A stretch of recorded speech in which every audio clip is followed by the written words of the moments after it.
오늘은 시간이 좀 되면 두 가지를 말씀을 드리려고 합니다.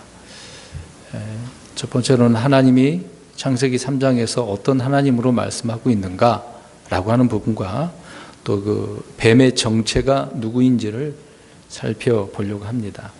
계속해서 창세기 강의 시간인데요.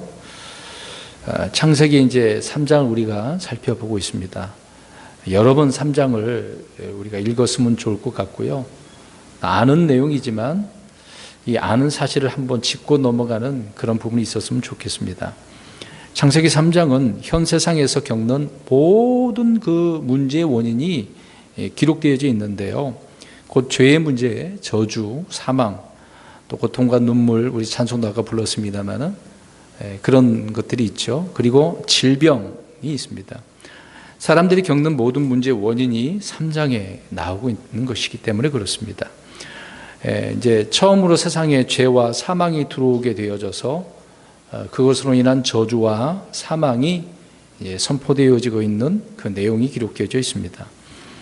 인간은 죄가 없는 그런 상태에서 이제 죄가 있는 유죄의 상태로 변하게 되어지죠. 죄 없는 세상에서 죄가 있는 세상으로 변하게 되어지는 내용입니다. 알다시피 우리는 땅은 이제 저주를 받게 되어지고 가시와 엉겅퀴를 내게 되죠. 그리고 에덴의 동산에서 살던 아담은 쫓겨나게 되어집니다. 그래서 이 죄의 결과가 바로 죽음이라고 하는 것이 있게 되어지는 거죠. 근데 그 결과가 하나님과 단절되어지는 거다. 다른 한편으로는 또 영이 죽었다라고 하는 그런 표현도 있는 것입니다. 이렇게 되어서 마귀와 여자는 이제 서로 간에 그 대적하는 그런 관계가 되었죠. 그리고 또 그래서 그 마귀의 씨가 이제 여자의 씨의 그 발꿈치를 부수는 일이 있게 되어진다고 나오고, 그러나 이제 여자의 씨가 마귀의 씨의 그 머리를 부수는 이렇게 적대적인 원수의 관계를 말씀을 해주고 있는 것입니다. 먼저 오늘 이 시간에는 1절부터 24절 전체를 살펴보면서 하나님께서 3장에서 어떤 하나님으로 말씀하고 있는가 8가지를 말씀을 드리고 시간이 되면 바로 이제 뱀의 정체에 대해서 말씀을 드리려고 합니다. 첫 번째로 1절 말씀을 잘 보시면 하나님이 뱀을 만드셨다라고 이야기하고 있습니다. 그래서 이것을 통해서 만들다라고 할 때 하나님은 만드시는, 창조하시는 하나님이라는 거죠. 이미 우리는 1장과 2장을 통해서 여러 번 하나님의 창조 사역에 대해서 살펴보았습니다. 근데 또 이렇게 다시 한번 하나님이 누구신지를 설명을 해주고 있는 것이죠. 1절 이 한 구절은 주님이 자연 만물과 사람을 만드는 것 외에 마귀까지도 만드신 분이다라고 말씀을 하고 있습니다. 예수 그리스도가 어린 양이다라고 한다면 사탄은 뭘로 표현되고 있습니까? 오늘 1절에 보여듯이 뱀이라고 나오죠. 이렇게 생각하면 되겠습니다. 하나님도 삼위일체가 있고 마귀도 사탄도 삼위일체가 있는 부분을 우리가 볼 수 있습니다. 여기서 이제 우리가 알다시피 마귀는 뱀으로 표현하고 있는데 계시록 12장 9절과 20장 2절을 보면 옛 뱀이라고 나오죠. 사람들은 궁금해합니다. 사탄이 언제 있는 그런 인물이냐, 사탄의 기원에 대해서 궁금해하죠. 악이라고 하는 것은 언제부터 있었느냐, 이것에 대해서 많은 궁금증을 가지고 여러 가지 견해를 가지고 있습니다만은, 근데 분명히 우리가 여기서 말씀하고 있듯이 하나님께서 이 뱀을, 사탄을 어떻게 하셨다고 합니까? 만드셨다, 창조하셨다는 거죠. 하나님은 온 우주의 창조자이심을 우리는 알 수 있습니다. 그리고 또 하나님은 사탄을 만드신 뿐만 아니라 지옥과 불호수를 만드신 분이시죠. 또 천사도 만드셨고 그룹들도 만드셨고, 오늘 여기 이 뱀이라고 하는 루시퍼, 사탄, 마귀를 만드셨습니다. 하나님은 선과 악을 또 만드셨고, 이렇게 성경은 여러 부분에 있어서 이렇게 사탄을 만드셨다라고 말씀하고 있습니다. 뱀을 이제 루시퍼를 만드신 거죠. 그런데 예수겔 28장 13절과 15절을 보시면 알 수가 있습니다. 그 내용을 보면 내가 창조된 날이라고 나와 있듯이 분명히 하나님은 옛뱀, 용이라고 불리는 이 사탄을 창조하셨다라고 말씀하고 있는 거죠. 그러니까 하나님은 모든 것의 시작이신 분이신데 또 모든 것의 처음이지 않습니까? 1절부터 우리가 처음에 그렇게 나와 있잖아요. 존재하는 모든 것은 다 하나님, 또 하나님이신 예수 그리스도를 통해 지음받은 거라고 말씀을 하고 있습니다. 그런데 많은 사람들이 질문을 하죠. 그럼 사탄을 왜 만드셨어요? 그 나쁜 놈을. 악이라는 것을 왜 만드셨어요? 그럴 겁니다. 이게 궁금사항인데 하나님을 이제 비꼬아서 이제 표현하는 거잖아요. 자, 그래서 말씀드렸다시피 하나님은 해결책을 다 준비해 놓고 계시는 것입니다. 뭔가 만든다 하더라도 앞으로 일어날 일들을 다 알고 계시기 때문에 그거에 대한 해결책을 다 가지고 계신 분이십니다. 그런데 모든 것은 다 하나님의 그 영광을 위해서, 하나님의 기쁨을 위해서 존재하고 창조된 것이라고 성경은 말씀을 하고 있죠. 요한계시록 4장 10절에 그렇게 말씀하고 있습니다. 그런데 우리 하나님은 악으로 시험받거나 유혹받지 않으시는 분이시기 때문에 악의 존재는 하나님에게는 아무 문제가 안 됩니다. 아무리 그 사탄이 이 악하고 하나님을 대적해도 소용이 없는 거죠. 단지 하나님은 그 사탄을 멸하시기 위해서 때가 될 때까지 기다리시는 것입니다. 하나님의 특별한 어떤 계획이 있기 때문에 그러는 것이죠. 사탄 역시 하나님에게는 아무런 문제가 그래서 되지 않는다는 겁니다. 다만 사람들에게는 이것이 큰 문제가 되고 있는 거죠. 왜? 사탄으로 인해서 지금 죄가 들어왔고 여전히 구원받은 백성들에게도 이 육신의 몸을 이끌고 사는 데 있어서 사탄의 이 마귀의 영향을 받고 있기 때문에 그렇습니다. 그래서 많은 사람들이 창조자 하나님에 대해서 오해를 하고 있는 부분이죠. 그런데 분명 하나님은 악을 창조하셨습니다마는 악을 낳으신 건 아니거든요. 그것으로 무엇을 악을 조장하시는 그런 분이 아니라 그 얘기입니다. 그러니까 악은 창조물이지 하나님으로부터 나온 것이 아니다 그 얘기입니다. 나온 것은 마귀로부터 나온 거죠. 빛이신 분께서 어둠을 지으시고 또 영이신 분이 물질을, 영이라고 할 때는 좀 보이지 않는 분이시지 않습니까? 사람이 지금 현재 이 물질의 세계에서는. 근데 물질이라고 하는 이 현실 세계를 지으시고 선하신 하나님께서 악을 지으신 것은 그래서 이상할 것도 없다 그 얘기입니다. 그래서 우리가 1절 말씀을 통해서 하나님은 어떤 하나님이다? 창조주 하나님이다. 두 번째로는 계속해서 1절을 보시면 하나님께서는 말씀의 하나님이라는 겁니다. 근데 마귀가 사람에게 이제 살며시 다가오죠. 무엇을 가지고 나왔습니까? 그렇죠. 주님의 말씀을 가지고 나왔어요. 그 글을 1절을 잘 보시기 바랍니다. 에덴에서 사람은 주님께서 하신 말씀에 대해서 시험을 받는 거예요. 말씀하셨는데 그 말씀을 가지고 마귀가 다가오고 말을 하고 있는 것입니다. 그러니까 사람이 이제 아담과 이브가 되겠죠. 이브가 받은 그 첫 번째 시험은 무엇에 관한 시험이었다는 겁니까? 말씀에 관한 시험이었다는 거예요. 우리가 시험이 든다라고 할 때 말씀에 대한 시험이 대부분인 것입니다.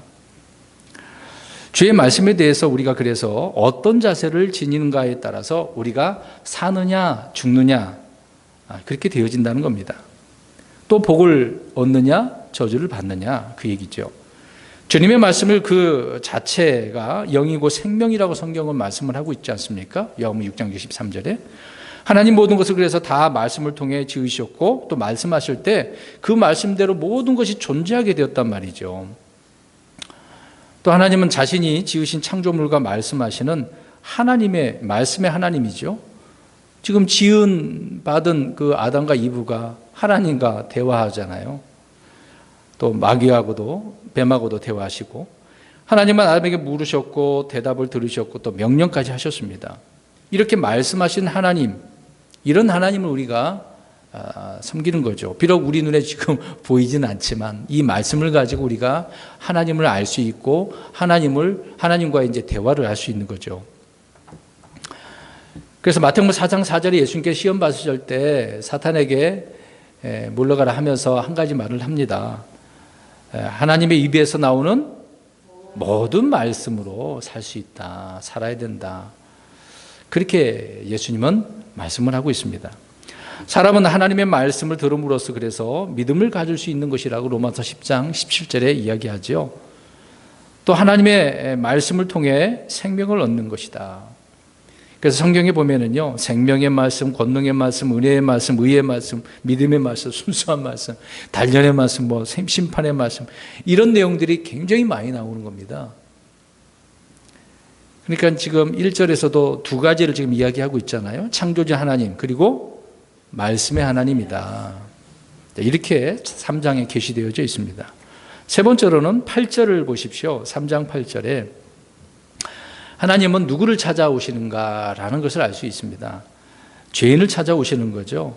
그들이 그날 서늘한때 동산에서 거니시는 주 하나님의 음성을 듣고 이제 죄를 범했어요. 선악과를 따먹고 선과 악의 그 지식의 나무를 따먹게 되죠. 그렇게 죄를 범한 두 사람에게 하나님은 찾아오시는 겁니다. 이렇게 하나님의 말씀을 불신하고 불순종으로 타락한 사람을 하나님께서 찾아오셨다는 거죠. 그래서 하나님은 범죄한 아담을 이렇게 찾아오셔서 찾고 계시는 것입니다. 부르시잖아요. 아담이 하나님을 찾은 것이 아니라 누가 찾아오셨다고요? 하나님이. 항상 그래요. 죄인, 그러면 그 죄인을 다 아시기 때문에 특히 믿는 자들이 죄를 졌을 때 찾아오시는 겁니다. 누구를 또 보내시든지 항상 하나님은 이렇게 말씀으로 찾아오십니다. 하나님은 에덴의 동산에서 잃어버린 상태에 있는 이런 자를 찾아서 구원하러 오신다는 거죠.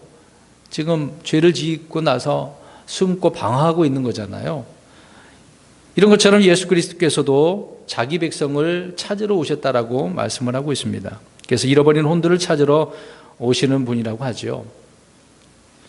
자, 그럴 때에 하나님께서는 먼저 음성으로 말씀을 하신다는 겁니다. 누구든지 그의 음성을 듣고 나오면 되는 거잖아요. 그래서 주님의 음성은 죽은 자를 살리는 건데 나사로도 주님께서 살리실 때 어떻게 하셨습니까? 나사로야 나오라 말씀하신 거잖아요.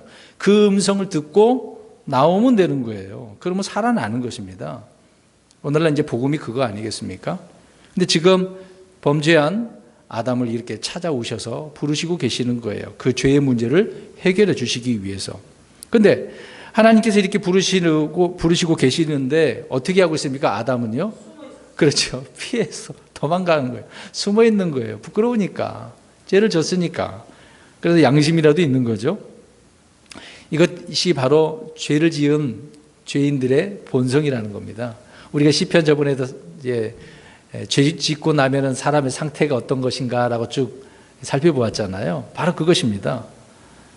죄인들은 이런 식이에요. 그러니까 찬송도 안 되고 기도도 안 되고 여러 가지가 이제 안 되는 겁니다. 그렇지만 이런 자들을 어떻게 하고 계셔요? 찾아오신다. 그래서 말씀으로 찾아오시는 우리 예수님이시죠. 그래서 이 땅에 베들레헴에서 태어나신 우리 예수님인 것입니다. 이 죄의 문제를 해결해 주시기 위해서. 말씀이 육신이 되신 것은 우리를 찾아 구원하기 위함이라고 히브리서 2장 6절에 말씀을 하고 있죠. 사람의 아들이 무엇이기에 주께서 그를 찾아오시나이까 이렇게 표현하잖아요. 이 말씀대로 주님은 찾아오셨습니다. 그래서 우리가 그거에 응하기만 하면 그 생명을 얻게 되어지고 모든 죄들 가운데서 해결이 되어지는 것이죠. 그래서 세 번째로 누구를 찾아오신다고요? 죄인을. 우리가 이런 하나님을 섬기는 겁니다.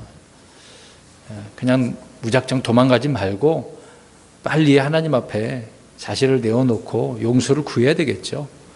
지금 요한일서에 이제 우리 신약 그리스도인들은 우리의 행위에 대한 잘못을 용서를 주 앞에 구하면 됩니다. 자기 잘못을 뉘우치고 주 앞에 용서를 구해야 되겠죠. 네 번째로는 9절을 보십시오. 그 죄인을 어떻게 하십니까? 찾아오셨는데 부르시고 계신다. 아담을 부르시며 그에게 이르시되 내가 어디 있느냐라고 말씀하고 있습니다. 아담도 부르시고 그의 아들 죄를 지은 가인도 부르시고 또 나중에 이제 노아 홍수 다음에 아브라함을 부르시고 그다음에 이스라엘 백성들이 이제 많은 백성들이 많아지니까 모세를 부르셔서 그들을 인도하고 계시는 거죠. 이런 하나님, 부르시는 하나님을 우리가 믿는 것입니다. 그래서 우리는 모두 부르심을 받은 사람들인 것이죠. 하나님을 부르는 이들은 사실 하나님께서 하나님께 이제 부름받은 그런 자들이라는 것을 알 수 있습니다. 우리가 이제 그런 사람들이라는 거죠. 그래서 로마서 10장 9절에 보면 주의 이름을 부르는 자는 이라고 나와 있습니다. 주의 이름을 부르는 자는 다 구원받는 거죠. 그래서 주님께서 그 사람을 부르신 것에 대해 합당한 반응이 주의 이름을 어떻게 해야 됩니까? 그렇죠. 주님께서 부르셨으니 우리도 네 하고 주의 이름을 불러야 되겠죠. 네. 다섯 번째로 14절을 보시기 바랍니다. 죄를 짓고 나니까 이제 먼저 뱀에 대해서 저주를 하시는 것입니다. 이 내용을 보면 14절을 보면 저주를 받아 배로 다니고 평생도록 흙을 먹을지니라 뱀에게 말씀하고 있는 거죠. 저주를 선포하시는 하나님이라는 거죠. 목사님 왜 그렇습니까? 이렇게 심한 말, 무서운 말씀합니까? 하나님은 사랑의 하나님인데요. 은혜가 풍성하신, 긍휼이 풍성하신 하나님이신데 왜 이렇게 저주 얘기하십니까? 근데 분명히 여기서 뭐라고, 어떤 하나님이라고 나와 있어요? 저주를 선포하시는 하나님, 선언하시는 하나님입니다. 복과 저주의 말씀을 선포하시잖아요. 근데 요새 많은 기성교회 제도화된 그런 교회 현대 신학자들은요, 이런 부분에 대해서 언급을 하지 않죠. 그래서 교회에서는 지금 지역 설교도 안 하는 겁니다. 사랑의 하나님, 긍휼의 하나님만 얘기하는 거예요. 복을 주시는 하나님만 이야기하는 겁니다. 그러나 하나님께서는 신명기 11장과 28장 32장에 보면 생명과 사망, 복과 저주에 대해서 말씀을 하고 있는 겁니다. 이런 하나님. 그런데 사람들은 이런 사실들을 그대로 믿지 않고 자신들이 임으로 이런 하나님은 이런 하나님이다라고 만들어 놓고 그 하나님만 믿으려고 하는 거죠. 생각을 하고 한쪽만 치우쳐져 있는 것을 보게 되어집니다. 그러나 이런 사람들을 하나님은 미워하시는 거죠. 하나님께서는 모든 불의와 불법에 대해서 저주를 선포하시고 계속해서 그러한 말씀을 성경에서 앞으로도 그렇게 이루어질 것을 말씀을 하고 있습니다. 그래서 14절에 뱀은 저주를 받았죠. 또 그뿐만 아니라 17절 창세기 5장 29절을 보면 땅이 저주를 받죠. 가인이 또 저주를 받고 노아의 아들 가나안도 어떻게 됐습니까? 자기 아버지를 범했기 때문에 저주를 받죠. 또 그러나 또 아브라함을 저주하는 자는 또 어떻게 된다고 했습니까? 저주받는다고 그랬잖아요. 축복하는 자는 그렇죠. 복을 주신다고 그랬습니다. 그런데 이제 신명기 21장 23절을 보면 나무에 달린 자는 하나님께 저주받은 자라고 이야기합니다. 그러나 그 나무에 달리신 분이 누구십니까? 예수님. 왜 그렇게 저주받으신 거죠? 무엇 때문에? 죄 때문이죠. 죄를 해결하기 위해서 친히 저주받아 죽으신 것입니다. 바로 그분이 모든 사람의 죄를 제거해 주시는 우리 주 예수 그리스도이시라는 거죠. 이러한 주 예수 그리스도를 사랑하지 않는 자들은 다 그래서 무엇을 받는다고 그래요? 고린도전서 16장 22절에 주를 사랑하지 않는 자는 주님께서 저주를 받을지어다. 주께서 임하시면 저주를 받을지어다 그랬잖아요. 무서운 말씀입니다. 이 마지막 때도 갈라디아서 1장 9절에 선포하고 있는 것처럼 은혜의 복음을 전하지 않고 저주의 복음, 행위의 복음 전해서는 안 되는 거죠. 그러한 자들은 저주받을 거라고 말씀하고 있습니다. 율법의 행위를 가르쳐서는 안 되는 거죠. 예수 그리스도는 저주받은 자들을 위해서 그래서 저주가 되셔서 율법의 저주에서 우리를 구속해 주신 것입니다. 그래서 십자가에 저주받은 그 십자가에 저주를 받으시고 죽으신 거죠. 저주가 되신 것입니다. 그로 인해서 저와 여러분이 주님 안에 있게 되어짐으로 더 이상 정죄함이 있어요, 없어요? 그렇죠. 우리는 더 이상 죄에 대해서 정죄를 받지 않습니다.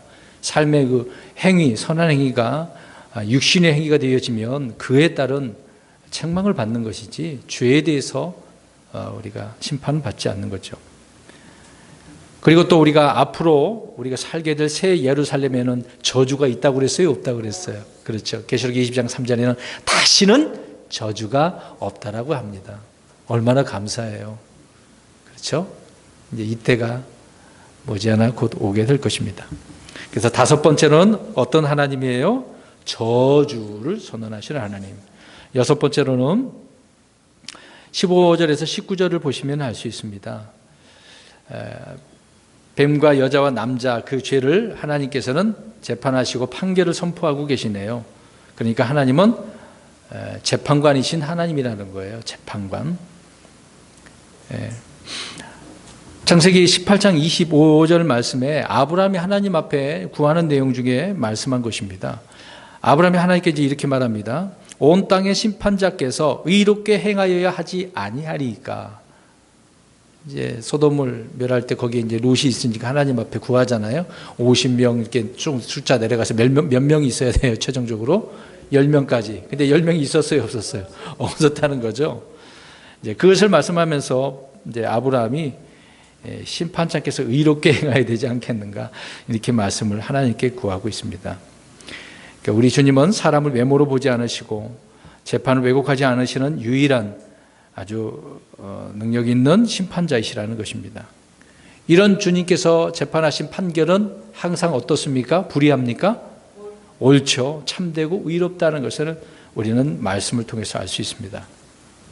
그래서 주를 믿는 자들은 심판하시는 하나님, 곧 하나님의 그 심판이 있음을 분명히 알고 있어야 됩니다. 그러면 이제 저와 여러분에게는 어떤 심판이 있습니까? 어디에서 있는 심판이죠?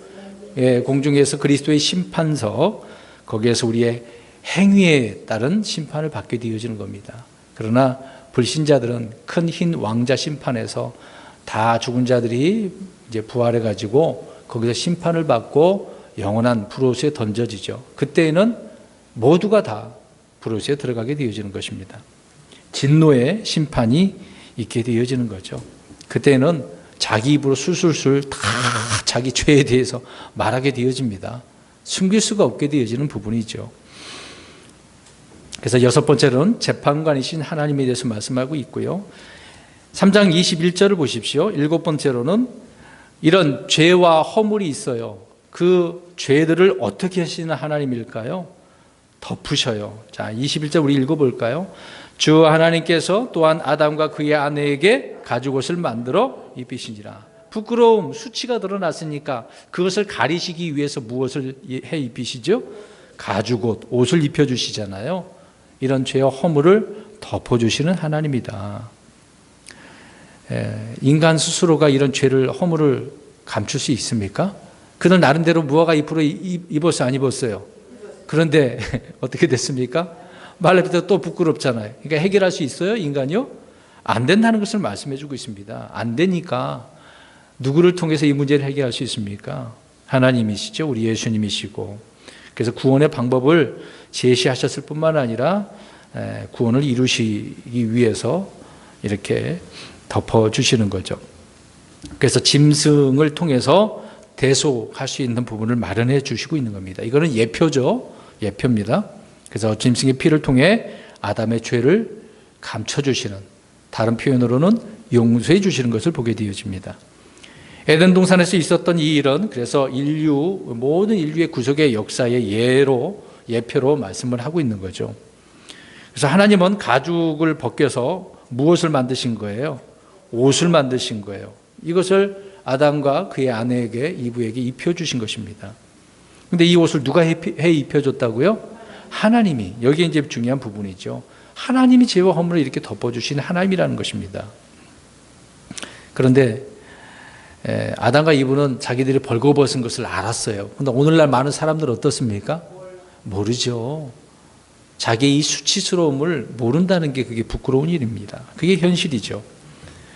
우리 로마서 13장 14절과 갈라디아서 3장 27절을 읽어보겠습니다. 하나님께서는 이제 어떤 옷을 우리에게 입혀주셨는가? 아담에게는 가죽옷이지만 이제 이것이 신약 은혜의 시대 때 어떤 옷으로 말씀하고 있는지 보겠습니다. 로마서 13장 14절 시작. 오직 너희는 주 예수 그리스도로 옷 입고, 자, 어떤 옷을 입어야 되는 거예요? 주 예수 그리스도로. 이제 누구든지 예수 그리스도를 믿기만 하면 어떤 옷을 입어요? 예수 그리스도로 옷 입는 거다. 갈라디아서 3장 27절입니다. 이 부분도 같은 내용의 말씀이지만 여기서도 우리가 한번 읽어보겠습니다. 갈라디아서 3장 27절.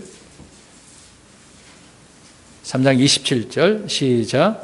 너희 중에서 그리스도 안으로 침례를 받은 자는 다 그리스도로 옷 입었느니라. 이 침례는 깊게 잠기는, 죽었다 살아난 것을 이야기해 주고 있는 거죠. 그리스도 안으로 잠긴 자들은 이렇게 그리스도로 옷 입게 되어진 것을 설명해 주고 있습니다. 그러니까 하나님께서 우리에게 입도록 주신 옷이 누구라고 설명하고 있는 거예요? 예수님이잖아요.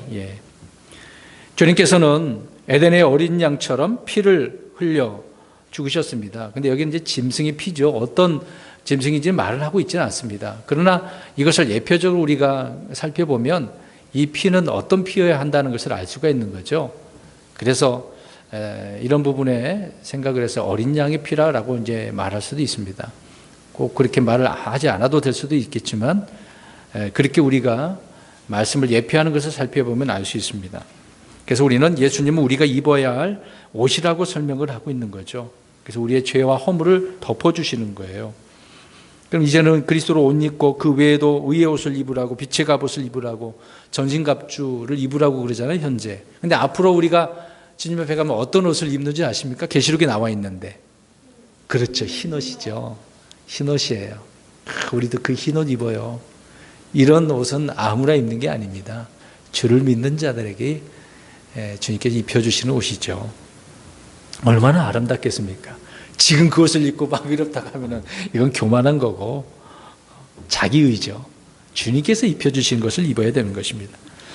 이렇게 하나님이 성도들에게 지어 입혀주시는 옷은 이제 우리의 몸이 새로운 몸이 되었고 하늘에 속한 몸이고 영적인 몸이 되기 때문에 입혀주시는 거죠. 이제 그것을 한번 우리도 읽어봅니다. 고린도후서 5장 2절 3절 읽겠습니다. 고린도후서 5장 2절 3절.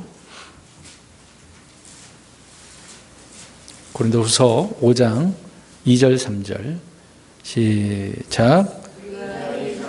신음하며 하늘로부터 오는 우리의 집으로 옷 입기를 간절히 원하노니 우리가 옷 입고 있으면 벌거벗은 채 드러나지 아니하리라. 아멘. 그러니까 주님을 믿는 자들은 누구나 모두 지금 입고 있는 육신의 이 옷을, 육신을 벗어버리고 주님이 주신 새 옷을 입게 된다, 그 얘기입니다. 주님이 주신 옷은 그래서 무엇을 덮는다고요, 오늘? 죄와 허물을 덮는다. 수치를 덮는 거죠. 하나님께서 아담과 여자에게 옷을 만들어 주신 것은 바로 이런 옷입니다. 곧 사랑의 옷이잖아요. 자, 그 구절도 우리 보겠습니다. 두 구절이에요. 잠언서 10장 12절, 베드로전서 4장 8절입니다. 잠언에서도 이미 이러한 부분을 언급하고 있었네요. 잠언서 10장 12절 시작. 미움은 다툼을 일으키되 사랑은 모든 죄를 덮네. 모든 죄를 덮는 것이 뭐라고 그래요? 자, 그것도 보겠습니다. 베드로전서 4장 8절. 사랑. 사랑이 중요합니다. 오늘날 우리 그리스도인들이요, 형제 사랑을 해야 됩니다. 사랑해야 돼요. 시작. 무엇보다도 너희끼리 뜨거운 사랑을 품으라. 사랑은 허다한 죄를 덮느니라. 주님께서 입혀주신 가죽옷, 그리스도의 옷, 주님의 사랑이죠. 사랑으로 우리가 이 죄들을 덮는 거다. 이 사랑이 아니었으면 어찌 우리가 용서받을 수 있겠습니까? 바로 이런 죄와 허물을 덮는 하나님이심을 3장에서 말씀하고 있다. 그 다음에 8번째로는 마지막 24절을 보십시오. 하나님께서는 죄를 범한 아담과 이브를 어떻게 하십니까? 쫓아내시죠. 왜 그럴까요? 지금 이 에덴 동산은 더럽혀졌으니까 이 더럽혀짐을 하나님께서 어떻게 하시려고요? 새롭게 이제 거룩하기 위해서. 그러니까 하나님은 자신의 거룩함을 지키시는 하나님이라는 거예요. 그러니까 하나님은 항상 죄를 볼 때마다 가만히 있을 수가 없어요. 죄 문제를 해결해야 돼요. 우리가 하나님 앞에 선다라고 할 때 이 죄 문제를 해결하지 않고는 설 수가 없습니다. 그래서 죄 문제를 반드시 복음을 전할 땐 이야기해야 되죠. 그 죄 때문에 예수님께서 죽으신 거다. 그래서 예수님을 믿으면 그 죄가 해결된다. 그러면 하나님을 볼 수 있다. 들어갈 수 있다. 그 얘기가 이제 요한복음 3장의 니고데모 대화가 나오는 거죠. 하나님은 죄를 범한 사람을 에덴에서 쫓아내시고 다시 들어오지 못하도록 생명나무 길을 그룹들과 불칼로 지키시는 거죠. 그러니까 이 하나님께서 영혼에 속하는 것을 더럽히는 이 부분을 허락하지 않는다는 겁니다. 그러니까 쫓아내시는 거죠. 하나님은 분리 하나님, 더러운 것에서, 죄에서 분리하시는 분이죠. 하나님 율법을 주실 때 경계를 정해주시고 아무도 가까이 나오지 못하도록 하셨습니다.